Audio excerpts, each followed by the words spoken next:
Obviously excited about the weekend here of sports ahead of us. And as an individual, in an individual sense, Barcelona is playing extremely well right now, so that's exciting. The Lakers are playing very, very, very well right now, so that's been fun to watch. Big game tomorrow Mm-hmm. up in Boston, so I'll be excited for that. Just yeah, all my teams are performing well, so that keeps me in good spirits. The weather's starting to change up. Hopefully, get back warmer, and that's usually a so like today was nice, and I like good weather days. So I'm feeling well. Dude. I'm feeling good. I'm hoping that the listeners and everybody can hear me pretty well. Yes, yes. After the other night, I mean, we were rolling, dude. We thought we were doing fantastic, and then we go back and listen to the show, and it was just gibberish. So, Derby City Gaming, we're coming back. If you couldn't tell where we were, Derby City Gaming, still a great place to check out the game. They have some great specials going on. The main one that me and Roman were locked in though on was 8 wings and a draft beer for $15. That's a pretty good deal. Yeah, it's a So great deal. Most places in that are selling wings will charge you $15 for 8 wings by themselves. So mm-hmm. Yeah, in this economy, can't beat that. a lot of But March Madness deals down in Derby City. If you guys want to, have a place to just go watch some games, draft beers, play some games, get some cash sports bets in, it's your place. Good March Madness deals right now. yep, yep. For whatever reason, by the way, looks like the title came through as Louisville Cal preview live from Derby City Gaming. We are not talking Louisville Cal. We are talking Louisville Stanford. I mean, we could talk Louisville Cal. Did the job, got the job done. Got the job done. No Rain Smith. I love Pat Kelsey's answer today in his press conference. One of the first questions, and he knew it was coming. You have to know it's coming. What's Rain Smith's status? He's day to day. We'll see what happens, which, every coach that's not in the SEC is going to say that, right? But then the next question, the natural question from the media is, essentially, what's this team going to look like? Where do you go to? What's the answer if Rain isn't there? And Kelsey just says, well, Rain Smith went out with 12 minutes, 11 seconds left in the first half. And for the rest of the game, we played without him. So it's going to look a hell of a lot like that. Yeah. Which is a fantastic answer. I like that he's getting comfortable with the media, that he can say stuff like that. We got that with Chris Mack. We got that a lot with Rick Pitino, obviously. Not as much with KP. He was just saying just weird, He didn't know what he was irrelevant. talking about. No. Yeah. So I mean, let's dive in though. I mean, like you're just moving back to Wednesday night, right? Just really quickly. What were your instant takeaways? Obviously, I mean, the team is really, really thin if you don't have Rain Smith. I mean, it's a pretty thin team as is, but still found a way to basically dominate the game. And I mean, it felt like the only thing that kept Cal in it was that they were hitting, a lot of shots in the second half. Yeah, I think that we had a great game plan at the end of the day. I felt like Pat Kelsey was prepared for what he was going to see. You held their leading scorer in Andrei Stojakovic, 17.8 point per game score to his season low, 4 points. Mm-hmm. And you just put yourself in a defensive situation where the guys that you wanted from Cal to be taking the shots were taking the shots. Deeper threes from the not as good shooters and stuff of that nature. And then on the offensive side for us, when you've got a player like Terrence Edwards who's unconscious like that, feed the hot hand. Feed the hot hand. Run your sets through him. A couple of sets that looked like they would have been kind of like plays to get Rain open that clearly running for Terrence. So, you just fed the hot hand. I think Chucky Hepburn had an underrated great game as well. Yeah. Was in great control after just a couple sloppy performances. Not performances, a couple of sloppy segments of games he's had and as of late when Louisville has a lead. I felt like Chucky just was in full control on the offensive end this past game against Cal. But what were you thinking? Yeah, man, it was kind of an odd game, right? Like, so it's a 9:00 game, so it's just a weird environment in general. It's an ACC game against, your first real ACC game against a West Coast team. So that's an odd first experience, right? Cal's coaching staff was entertaining as hell to watch. The whole, when we had the technical situation, the coach running out on the floor, from our perspective, we thought that like he was going after the ref or or who was it? Terrence Edwards that got in the from our perspective, it looked like he was like gonna get it, like start scrapping with Terrence a little bit. So that was interesting. The game itself was odd, right? Like it was not what you've come to expect from this team, but yet again, just kind of finding a way to win. It's become very apparent at this point that the way that most well-coached teams are going to try to beat Louisville is to slow it down a little bit, try not to turn the ball over, and be very aggressive, muck it up. If you get Louisville in foul trouble, you can cause some real legitimate issues. Like if you can get Chucky Hepburn, Terrence Edwards, Rain Smith, James Scott, like get one of those guys in foul trouble, and you can cause a lot of issues for Louisville. So that was interesting to see a very, very aggressive game. Yeah. Cal like really tried to take it to them, but ultimately while this isn't a Louisville team that plays aggressively, they are a veteran team. And they're a team that is willing to play tough, right? Like they're willing to take it to you as well. So that was something that was interesting for me to see. And then the lineups, without Rain Smith, what do you turn to, right? Because all of a sudden, if Rain is out, then you're, instead of being super thin up front, you're really thin at guard. I mean, basically you just have Fat and Chucky, and that's it. And so the adjustment obviously is when Fat or Chucky goes out, then it's Javon Hadley probably at the 2, right? And so then the adjustment is, who do you slide in the front court? And it was Noah Waterman, Kenai Roos, Cater Traore, right? So that's why you build this team the way you built it, right? So when you talk about the attrition that this team's been through, so you start with Allie and Kobe being out for the season. Corin Johnson's out after the second game. Kason Pryor's out for the season after the seventh game.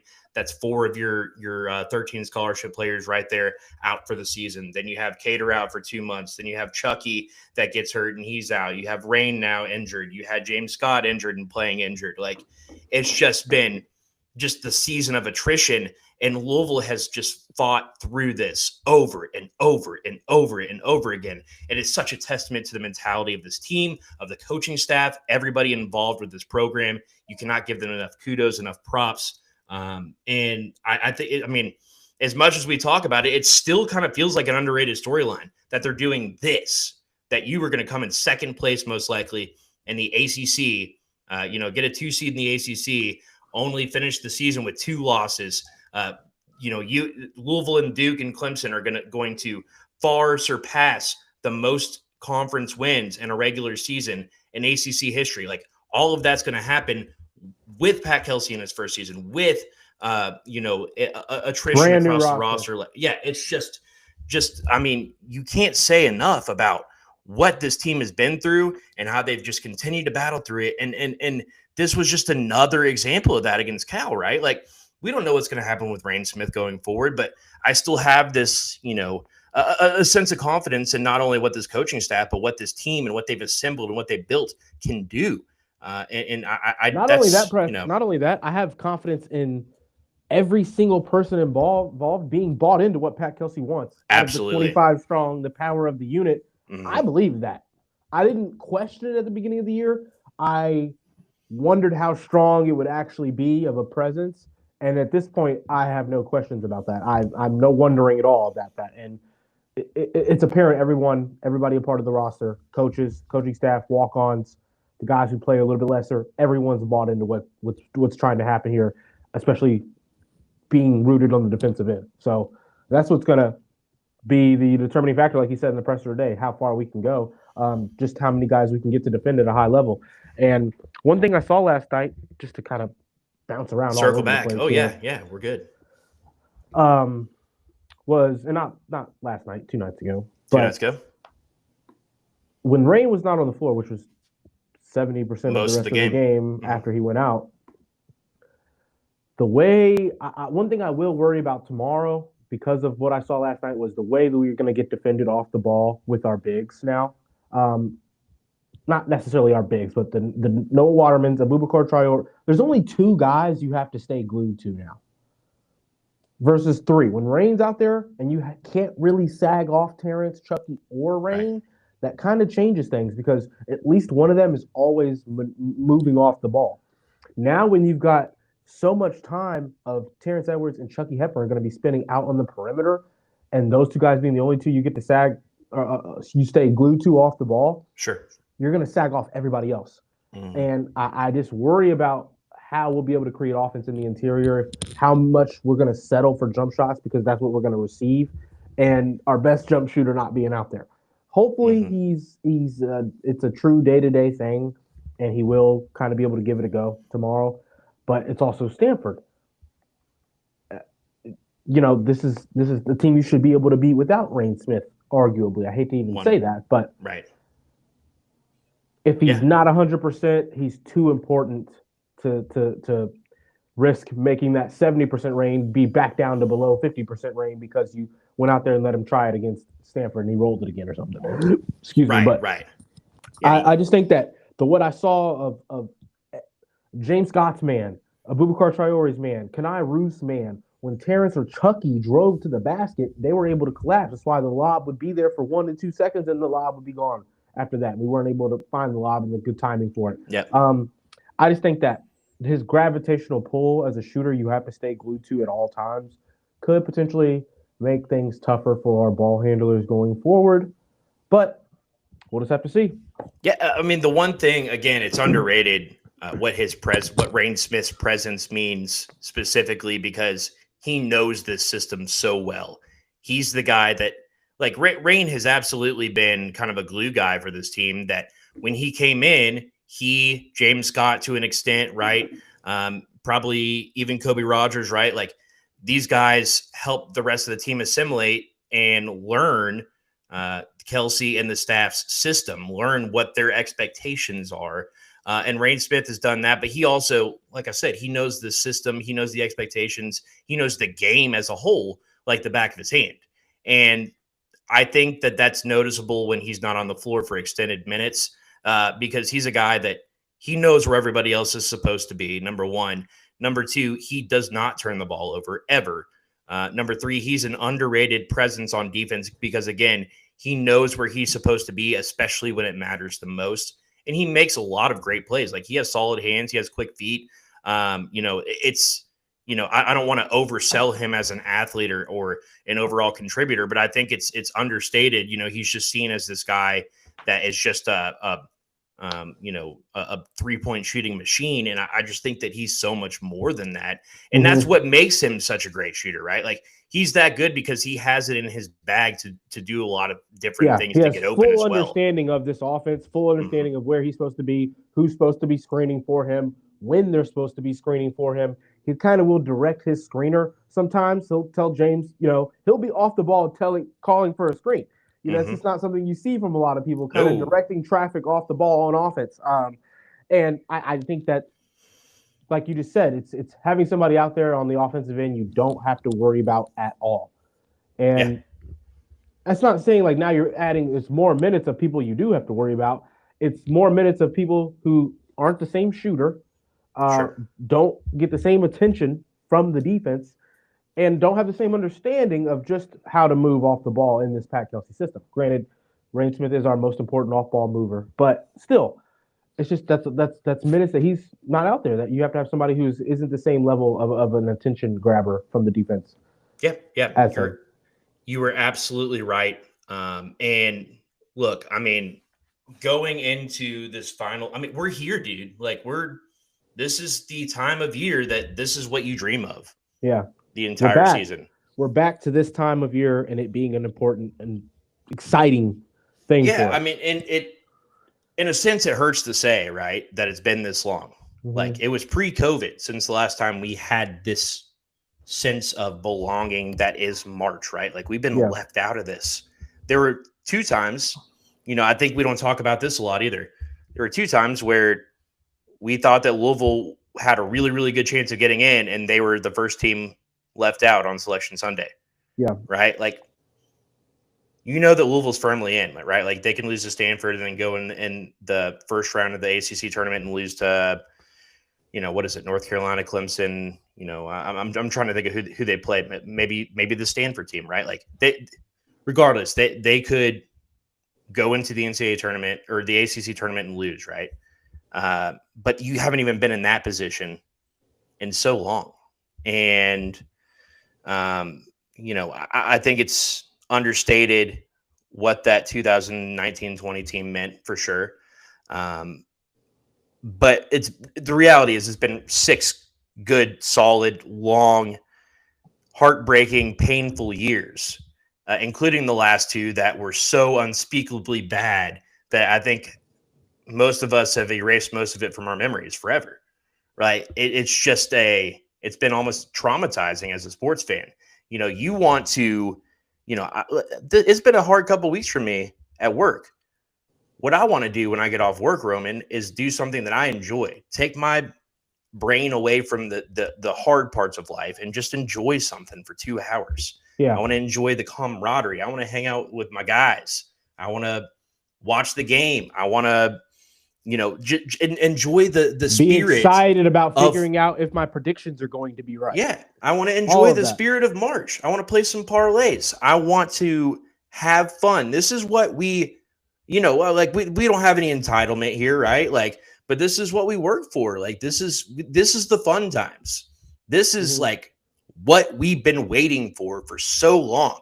And now that it's here, now that it's officially official, right? That Louisville is going to be a top 4 seed in the ACC tournament, top 3 seed in the ACC tournament. They're going to be, a legitimately seeded team in the NCAA tournament. They are going to be a team that is hunted and not one of the hunters. They are firmly, squarely in the tournament, regardless of what happens going forward. And we haven't been able to say that for so long, right? Mm-hmm. And I don't want to take it for granted. I don't want to take how special this team is, Roman, for granted. Yeah, because I was thinking about that earlier. Just in the grand scheme of what this senior day means to the fans tomorrow. When's the last time you cared about the senior day is supposed to be a sad but yet exciting thing because you're excited that you're such skilled seniors who have taken you to an exciting time of March and hopeful NCAA tournament basketball are going to be leaving. We haven't had that. We haven't had players who are sad or leaving because of what they've done for us in March.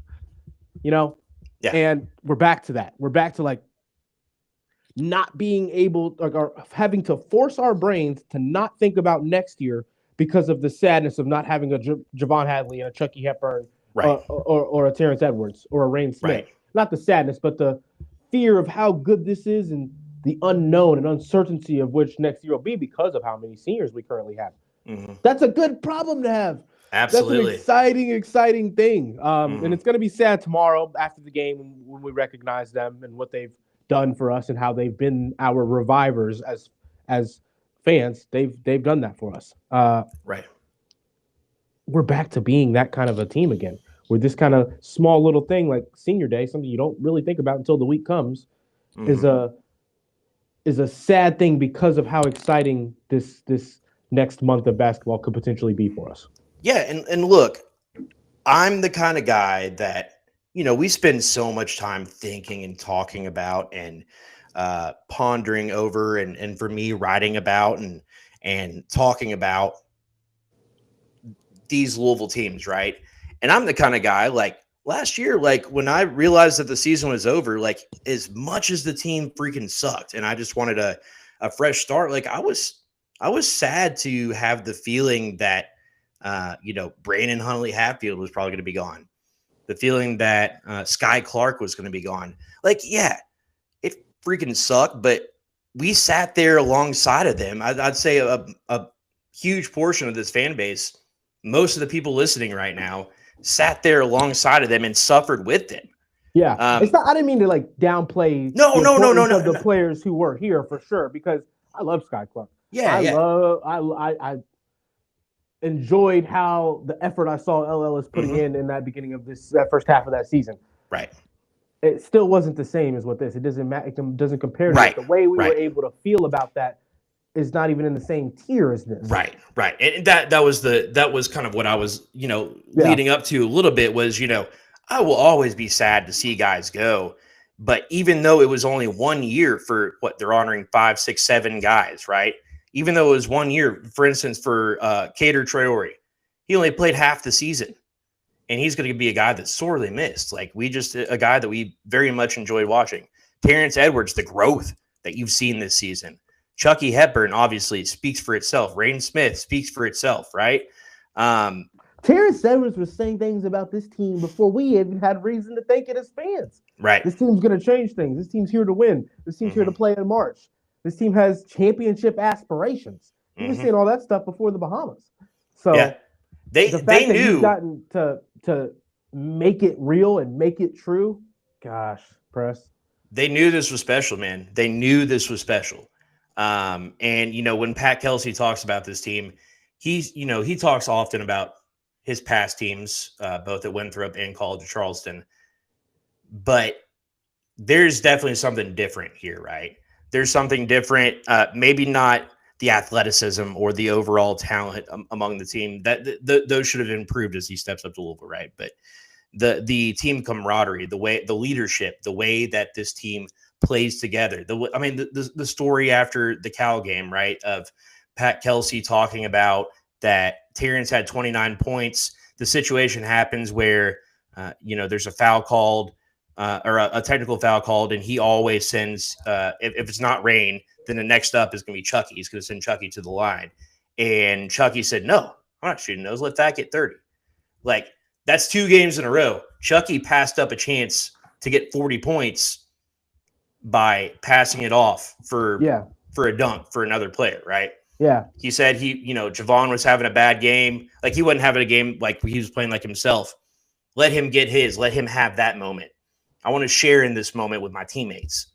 Same thing, not to get sentimental, but I mean, who does that? Chucky Hepburn does that.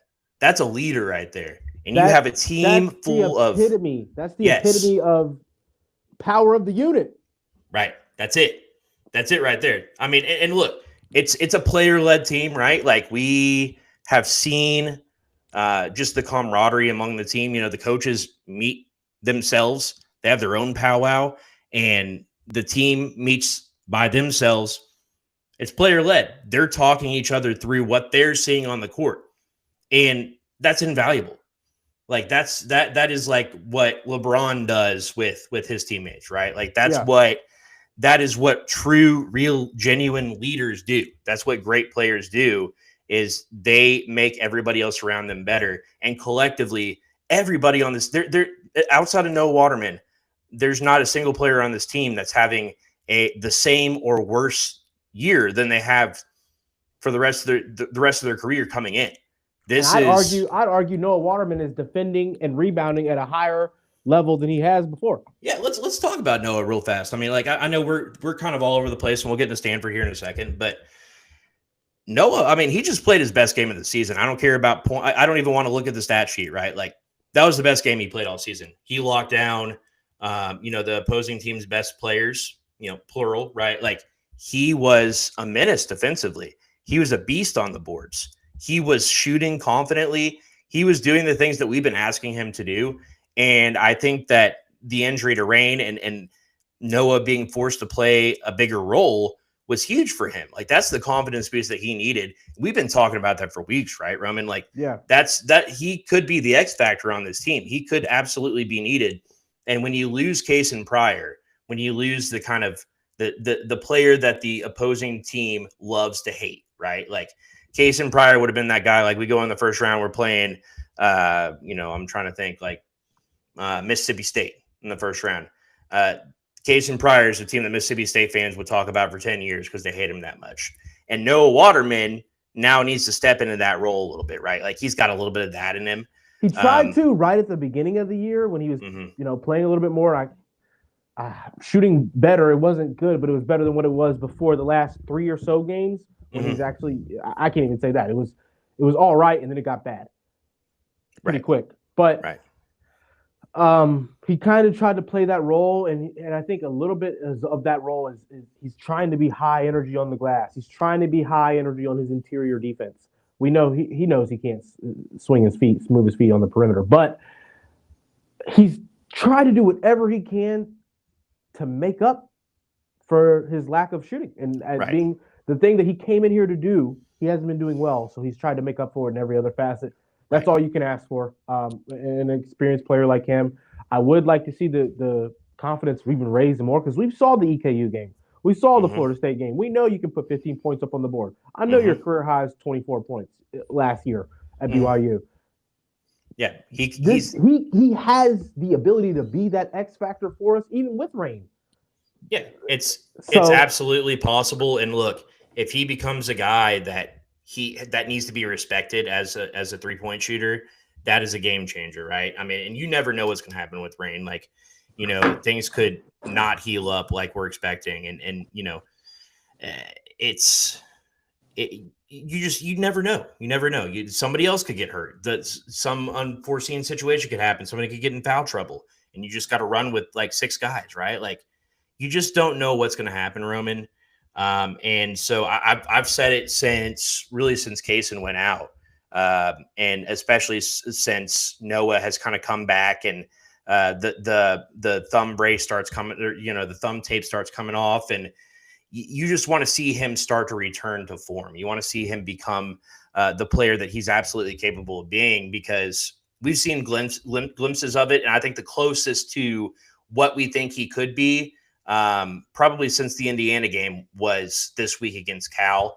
And I want to see that continue against Stanford, right? Like, and especially on the shooting side of things. Again, if he can keep things up, play at the same level that he's playing all over the court, and be knocking down shots, then he becomes a serious threat for any opponent. And that's, as a Louisville fan, you should be crazy excited about that. 100%. I'm excited for it. I think having one more home game after a performance like that on a night that he'll get honored as well will be huge. So hopefully we can get him going, get him right before this ACC tournament starts. Having the ACC tournament as well, I think, will be big for us.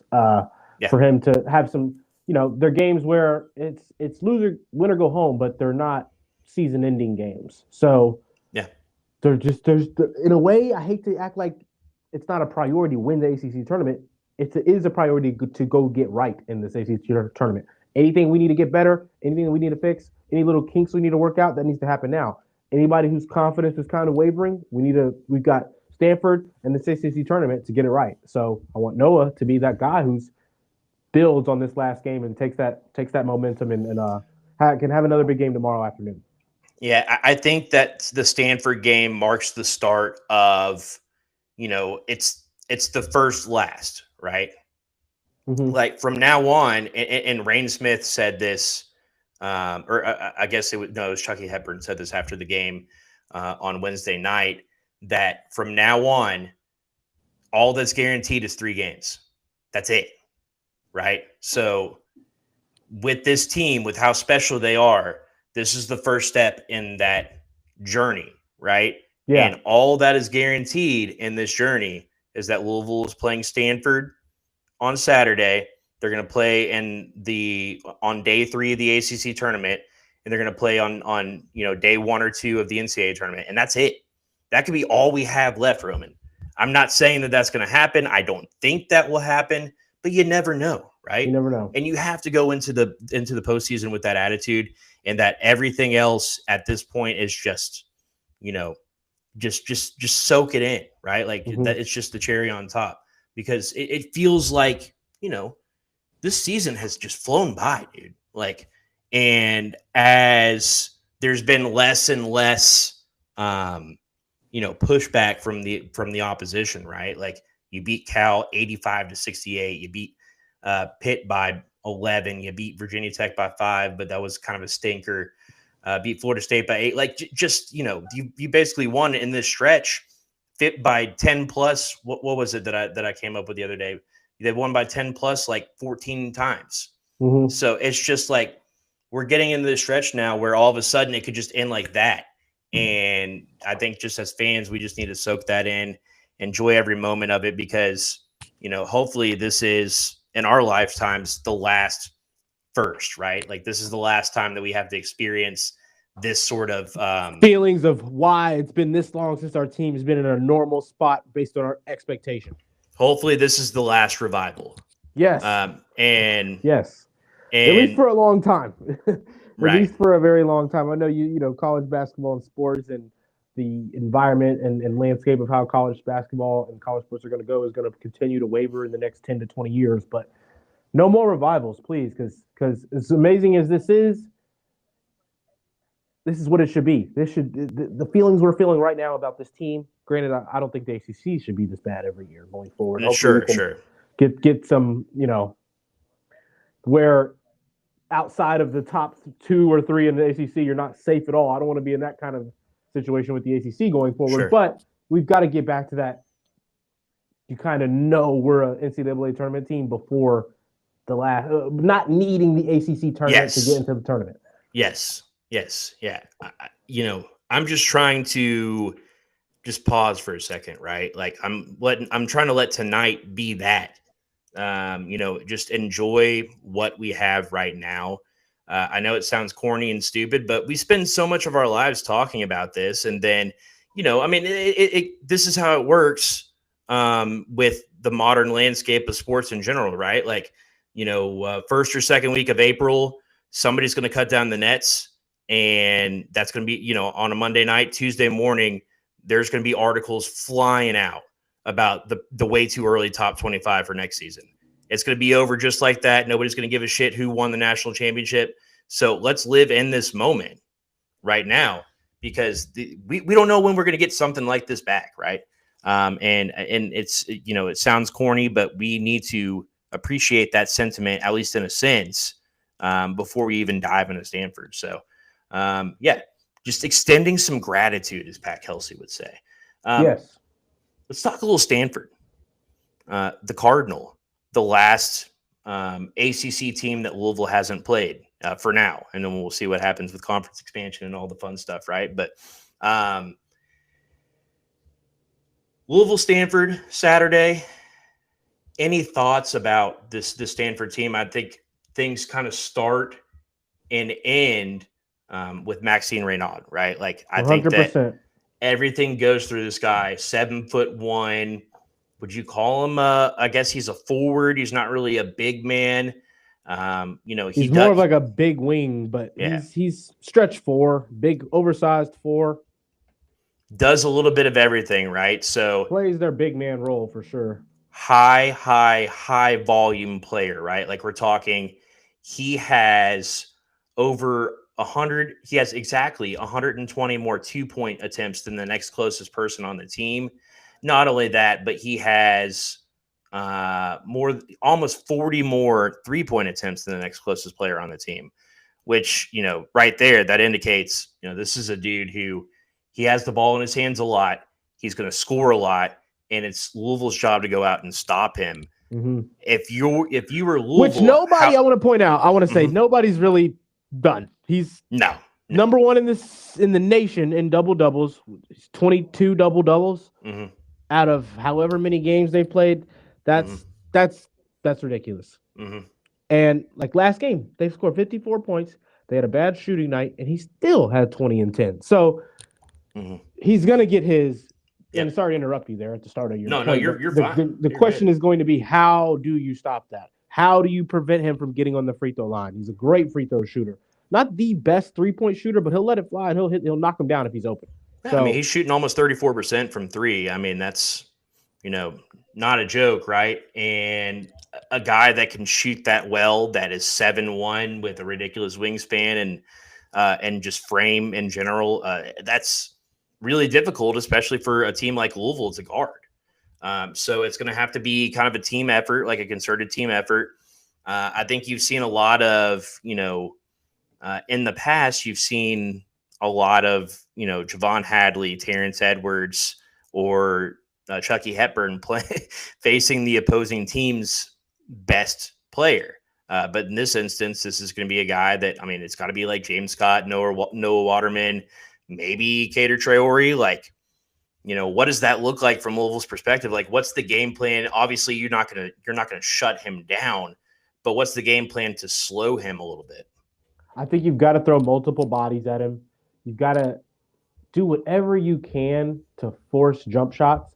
We can force 2-point jump shots or 2-point field goal attempts from more than 6 to 8 feet away from the basket. You didn't mention it, and I don't think I think in the wrong scenario, he can score on Javon Hadley. Javon Hadley is not the kind of physical presence. No. But at the same time, Javon Halley is top heavy. Javon Halley is able to hold his ground. So you got to throw everybody at him. You can't let one person just have at him because he's gonna learn that person's tendencies pretty quick, and get around them. Either he's gonna learn what post moves, he's gonna do. He can go floater over Traore. I think he has the strength to kind of get James Scott off of him a little bit, right? If Noah Waterman's on him, we don't want them out on the perimeter because then he can put the ball on the floor. Little stuff like that you just got to throw multiple looks on him so he's never comfortable with who's in front of him. And don't foul. Don't let him be the culprit into getting your team in foul trouble and him keeping Stanford in the game from the free throw line. Yeah. I mean, the best thing that can happen for Louisville is they go out there and get Raynaud in foul trouble, or they get him flustered and kind of take him out of the game. Outside of Raynaud, I mean, like they're not chumps by any means, but he is clear cut, one of the best players in the ACC. Everybody else on the Stanford team is, I mean, they have some solid players, right? Like Jalen Blake's 6'2" guard. He's pretty solid. Chisholm Okpara, Oziah Sellers, Ryan Argwall. That's going to be, you're kind of like core five. Most of the time it's been their starting lineup, right? So those are all guys that, you have to respect.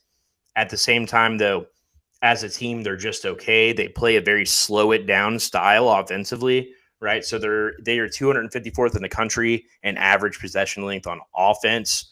They're not that great defensively. So, I mean, what are your overall thoughts on this team as we're getting out of here?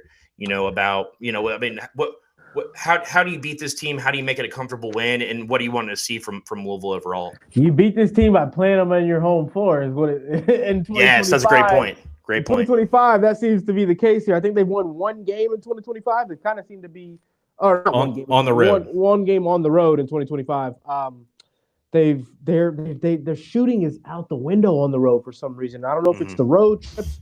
I don't know if it's the ACC refs over on this side of the country. I don't know what it is, but they don't get to the free throw line as much. They don't shoot the three nearly as well. So something's happening in road games. I think they're settling for jumpers and not, on the road, you don't get the whistle. You don't get the same whistle. No. Maxime Raynaud probably is not getting the same whistle on these road games. That's not a reason, though, obviously. Yeah. But with that being said, your crowd is going to start with the energy in the building. You've got to have good energy in the building for senior day. And you will. This is the last time to watch these guys on your home floor. Yep. I hope this will break the season record for attendance, or at least be a top 3 kind of get attendance. Pretty close. Yeah. Of a night for us, or afternoon. Sorry, but I think it starts with getting good energy. You coming out with that bounce, coming out with that pep in your step, come out with that assertiveness and that aggression on both ends of the floor. Right. I think in that first half there, right out of the gates, we saw good defensive resistance on the drives, on the ball handlers for Cal. Yeah. I want to see that carried over to tomorrow. Stanford doesn't have a lot of real athletic kind of a slashers outside of the Blake kid. Blake he can get to the bucket, he can get downhill, but outside of that, they don't have a lot. So wall up, defend the paint, help on the Maxime Raynaud, double team when you need to double. Try to see if you can catch him lacking. I hate to say that, but he's one of those guys that he's going to play out of the post. He's going to have one person on him trying to go back to the basket or face up. It's going to be one of those Chucky SWAT games. I want Chucky and Terrence to come in and swat the ball away. See if you can force some turnovers and or get him on foul trouble on the other end. And just don't let Maxime Raynaud beat you. Don't let this team beat you from the free throw line. They're 88 or 89% free throw shooting team. So that's my take. 79. Sorry. Yeah. Is that it? Yep. 79. That's right. So overall, I mean, I can't see this being a game where, I mean, if Louisville lost, it would be a bigger shocker than when they lost at the end of the season to South Florida before going on the Final Four run, right? Like, it's this is a game that, you want to see everybody get theirs in a sense, but overall, you want to see Louisville get a win more than anything. You want to see Rain be get a healthy win. Healthy. You want to see a healthy Rain. That's right. You want to see everyone in this game healthy. For sure. Yes, absolutely. But which means if you're up 17, 18, 19 with 2:45, 3:20 left to play. Let's see the walk-on. It's okay to take him out at that point, right? Let's let Aiden McCool get his first field goal attempt of his college career, maybe. Yep. Rain, Cater, Chucky, Fat, Noah. Am I missing anybody? Aiden and Antonelli. Yeah. I mean, what a squad, what a group of guys. All these guys came in for 8 months and completely changed the course of the program, changed the tune and the vibes around the city, revitalized the downtown area. There is so much that they provided for this program in such a short period of time. And most importantly, they were trendsetters, and it could be the start of something massive, right?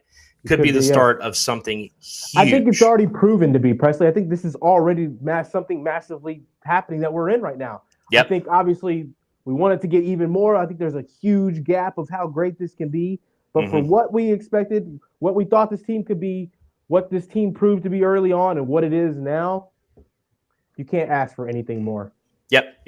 To finish, I'll quote Andy Bernard from The Office when he said, "Don't you wish you knew that you were in the good old days before you'd already left them?"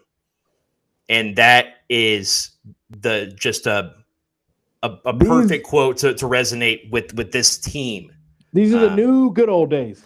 These are the good new days. Good new days, yes. The good new days. All right, Roman, I appreciate your time. Yes, sir, Press. Make sure you follow Roman at Romy Bean and listen to him on the Mike Rutherford Show from 3 to 6 every single, Monday through Friday. They give them off some days. Yep. 9 to 11 on Saturday mornings with Rashawn Myers for Wake Up 502 if you want to give that a listen as well. We got to get Jake Hook. Jake Hook will be in town, so maybe look for us to do a little maybe something tomorrow if we can. There you go. Make something happen. It maybe not. Might catch Jake doing some content at the game. Maybe we'll just have to see. We'll just have to see, man. We'll see y'all tomorrow. Go Cards. Go Cards.